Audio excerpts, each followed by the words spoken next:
Good afternoon, শুভ দুপুর বন্ধুরা। কেমন আছেন সবাই? আশা করি আমার পরিবারের সকল বন্ধুরা কুশলে আছেন, ভালো আছেন, আর আমিও খুব ভালো আছি। অর্চনাস টাইম স্টোরি চ্যানেলে একটা নতুন ব্লগে সকলকে স্বাগত জানাই। তো এই দুপুরবেলা আমি সাজুগুজু করতে বসেছি। এখন আমি ঘুরতে যাব। তো আমি একা যাব না, সপরিবারে যাব। তো যারা ঘুরতে ভালোবাসে তাদের কাছে রোদ, জল, ঝড়, শীত কোনো কিছুই বাধা হয়ে দাঁড়ায় না। তো সেরকম আমাদের প্রচণ্ড গরম। দেখো এই দুপুরবেলাতে তাও আমি এখন রেডি হচ্ছি, তার উপর আবার একটা শাড়ি পরেছি। শাড়ি তো প্রচুর কেনা হয়, কিন্তু সেভাবে শাড়িগুলো না পরা হয় না। তার মধ্যে আবার এই গরমের মধ্যে আমি আবার একটা সিল্ক পরেছি। পরার পরে ভাবছি কেন পরলাম। যাই হোক, পরেই যখন ফেলেছে তো এটা পরেই আমি যাব। তো নর্মাল কথাটা দিতে পারলাম না, কেননা পরে দেখলাম ভয়েসটা, নর্মাল ভয়েসটা দিতে গেলে যে একটা গান ঢুকে গেছে। যেহেতু আমার মেন রোডের ওপরে ফ্ল্যাটটা, তো দোকান টোকান আছে নিচে, গান এসে গেছে। তো যাই হোক, আমরা যখন অনেক ভিডিওতেই আমি বলেছি যে তিতলি যখন বাড়িতে আসে তখন ঘুরতে যেতে সবসময় ইচ্ছা করে, কিন্তু ও যখন বাড়িতে আসে তখন আমরা কোথাও না কোথাও যাই। তো সবসময় তো দূরে বেড়াতে যাওয়া হয়, আমাদের নিজেদের শহর কলকাতাটাই ঘুরে দেখা হয় না। তো এইবারে ভেবেছি আমরা মাঝে মাঝে উইকেন্ডে আমরা কলকাতাটা ঘুরে দেখব। তো এই দেখো তিতলিও রেডি হয়ে গেছে একদম। তো ওকে আমি জিজ্ঞাসা করছিলাম যে সব সময় যখনই আসিস তখনই, মানে যদিও 3 দিন আমার কাছে থাকে, তার মধ্যে 2 দিন আমরা কোথাও না কোথাও ঘুরতে বেরোই। তো চলো আজকে আমরা কোথায় যাচ্ছি সবই তোমাদের বলবো, আর সাথে থাকো, যেতে যেতে সব কথা হবে। তো চলো দেখতে থাকো। দরজা দেবো তো, ধর আমি বেরিয়েছি। জানলা সব দিয়েছো? জানলা সব দিয়েছো? বারান্দার দরজা সব দেওয়া হয়েছে। বারান্দার দরজাটা দেওয়ার থেকে দেখো তো। হ্যাঁ দিয়েছি রে বাবা আমিও। কেন কেন লিফট চলছে না তো, উপরে উঠে গেছে। গরমের চোটে বেঁধে দিয়েছি, আর পাচ্ছি না।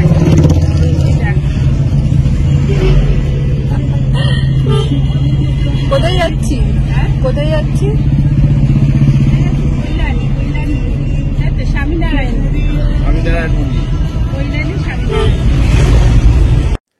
আমরা যেখানে যাই এই দাদার গাড়ি করেই যাই, তো খুব যত্ন করে খুব ভালোভাবে আমাদেরকে নিয়ে যায়। তো এখান থেকে এখন আমরা আমার ছোট ননদের বাড়ি যাব। ওকে ওখান থেকে পিক আপ করবো।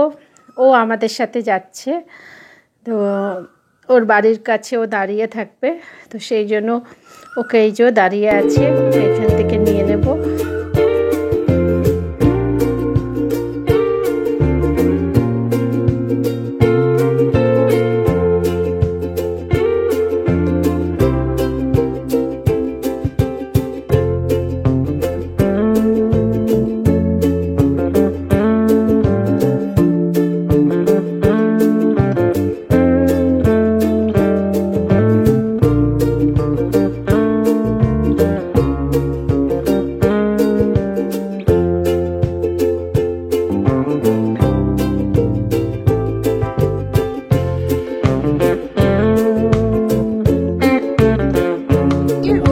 তো আমরা চলে এসেছি জোকার কাছে, স্বামীনারায়ণ মন্দির, কৈলানে এটা অবস্থিত।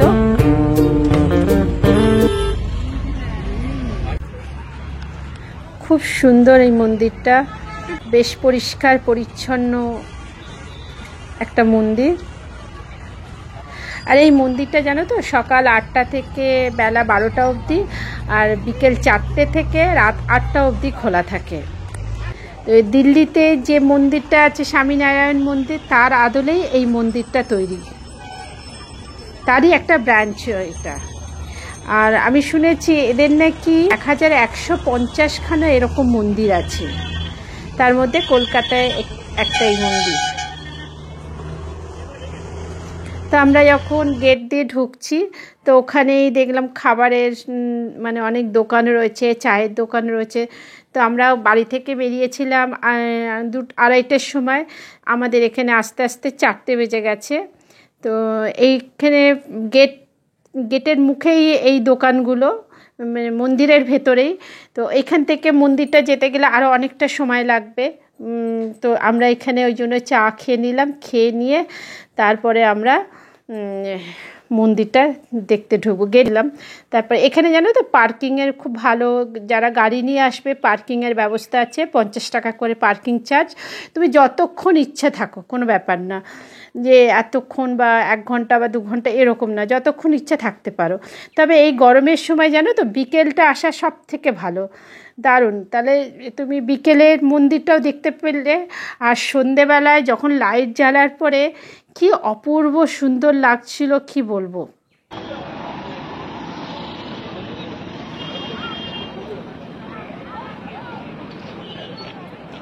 তো এইটা মানে গুজরাটের আদলে এই মন্দিরটা তৈরি, একদম মানে কি বলবো, ভীষণ পরিষ্কার পরিচ্ছন্ন। আর একটা উইকেন্ড কাটানোর জন্য ভীষণ ভালো, বাচ্চাদের নিয়ে এলেও খুব ভালো লাগবে।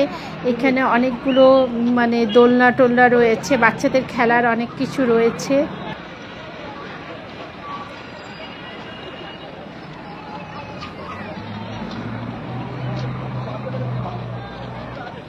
শোনা যায় এই কলকাতার ওপর দিয়ে গঙ্গাসাগরে গিয়েছিলেন স্বামীনারায়ণ, সেই জন্য ওনার শিষ্যরা এখানে একটা ব্রাঞ্চ তৈরি করেছে, এর একটা মন্দির তৈরি করেছেন এখানে। আর এটা আসা জানো তো খুব মানে সহজ, ধর্মতলা থেকে যে কোনো বাসে তুমি জোকার দিকে আসতে পারো। আর যদি ট্রেনে করে আসো তাহলে দমদম বা শিয়ালদা থেকে মাঝেরহাট স্টেশনে নেমে ওখান থেকে অটো বা টোটো করে আসতে পারো। আসাটা খুব সহজ এখানে।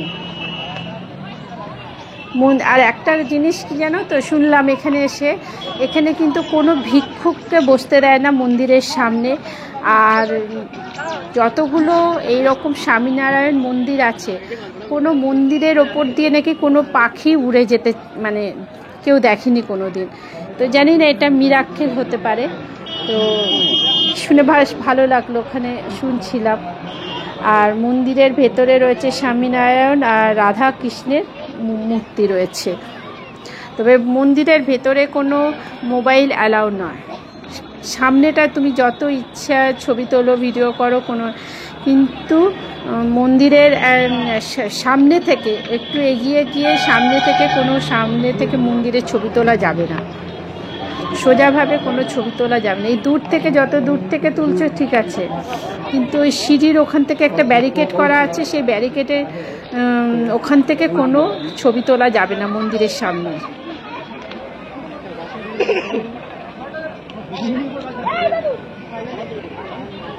তবে সন্ধেবেলা এলে 6টার সময় একটা আরতি হয়, সেই আরতিটা দেখা যায়।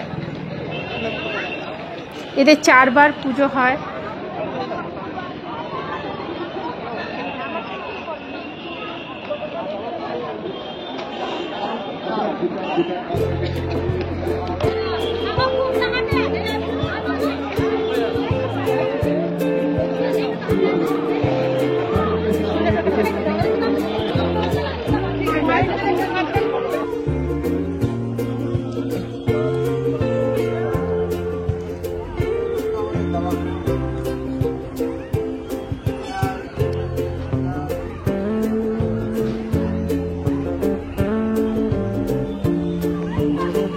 এইখান থেকে কোনো ছবি তোলা যাবে না, এই ব্যারিকেডটা দেওয়া আছে, এখান থেকে কোনো ছবি তোলা যাবে না।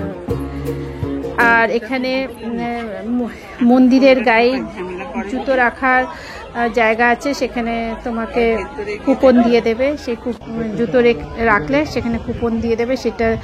আর তুমি যেখানে সেখানে জুতো রাখতে পারবে না, ধরো যেখানে জুতো রাখার কাউন্টার আছে সেই কাউন্টারেই জুতো রাখতে হবে। আর সন্ধ্যেবেলাটা দেখছো আলোটা জ্বালার পরে কত সুন্দর লাগছে, কি দারুণ লাগছে।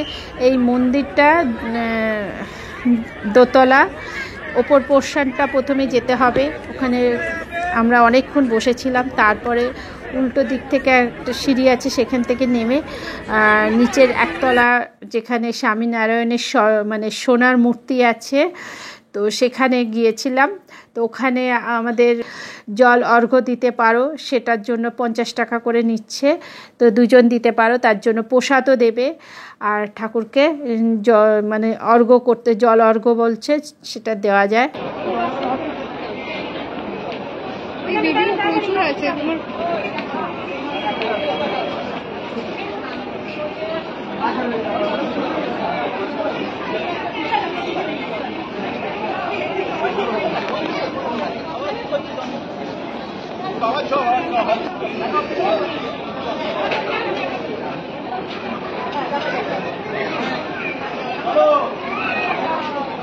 ভীষণ ভালো লাগবে, বসে থাকতে এত ভালো লাগছিল।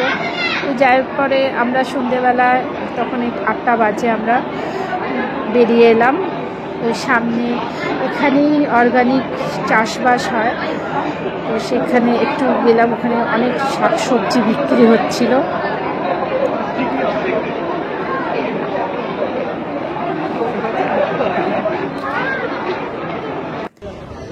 এখানে এদের চাষবাস হয়, তো সেইগুলো এখানে বিক্রি করা হয়।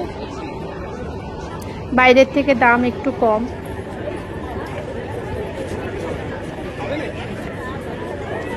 তো অনেকেই নিচ্ছিল, আমাদের আর নেওয়া হয়নি।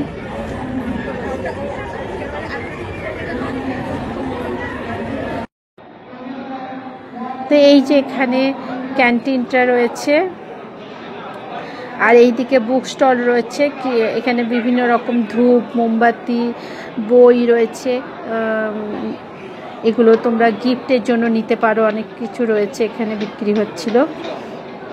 যেহেতু ভেতরে মোবাইল অ্যালাউ নেই, আমরা বাইরে থেকে একটু তুলেছিলাম। আর এই যে এখানে ক্যান্টিন রয়েছে, বিশাল বড় এরিয়া নিয়ে, আর ভীষণ পরিষ্কার পরিচ্ছন্ন। তো এখানে তোমার সকালের দিকে ভোগ পাওয়া যায়, এখানে কিনে খেতে হবে। তো আমরা সন্ধেবেলায় যেহেতু একটু টিফিন করলাম, আমরা ছোলে বাটোরা আর কী বলে যে দই বড়া, এইগুলো অর্ডার দিয়েছিলাম। আমার ননদ সব নিয়ে এলো, মানে ওদের ওখান থেকে ওরা কুপন কাটতে হবে, কুপন ধরে ধরে ডাকবে। তারপরে বাইরে বেরিয়ে আমরা আবার একটু চা খেলাম। আর ওখানে বসে চা খাইনি, বাইরে বেরিয়ে এসে চা খেলাম, কেননা ওই আবার কুপন কাটতে হবে। কুপন কাটার পরে আবার চা গিয়ে নিয়ে আসতে হবে, সেই জন্য এসে স্টলে চা খেলাম। যেতে যেতে একটা কথাই বলবো, মন্দিরটা দেখতে দেখতে অপূর্ব সুন্দর। যারা একটা ভালো উইকেন্ড কাটাতে চান, বাড়ির অনেকজন মিলে, বাচ্চা বড়দের সবাই মিলে একটা সময় কাটাতে চান, তো এখানে আসতে পারেন। খাওয়া দাওয়া নিয়ে সব মিলিয়ে মিশে একটা খুব ভালো সময় কাটবে। তো চলো, আজকের মতন এইটুকুই। আমার তো রাত্রিবেলাটা বেশি ভালো লেগেছে। তো চলো, আজকের পর্বের ভিডিওটা এখানেই শেষ করলাম। যদি ভালো লাগে তবে অবশ্যই একটা লাইক, কমেন্ট করে দিও। আর পারলে বন্ধুদের সাথে একটু শেয়ার করে নিও। আর যারা আমার নতুন বন্ধু আছো, আজ প্রথমবার ভিডিওটা দেখছো, তাদেরকে বলবো চ্যানেলটাকে সাবস্ক্রাইব করে নিয়ে পাশে থেকো। তো আজকের মতন টাটা, সবাই খুব ভালো থাকো, সুস্থ থেকো। আবার দেখাবে নেক্সট ভিডিও। ততক্ষণ শুভরাত্রি, গুড নাইট, টাটা।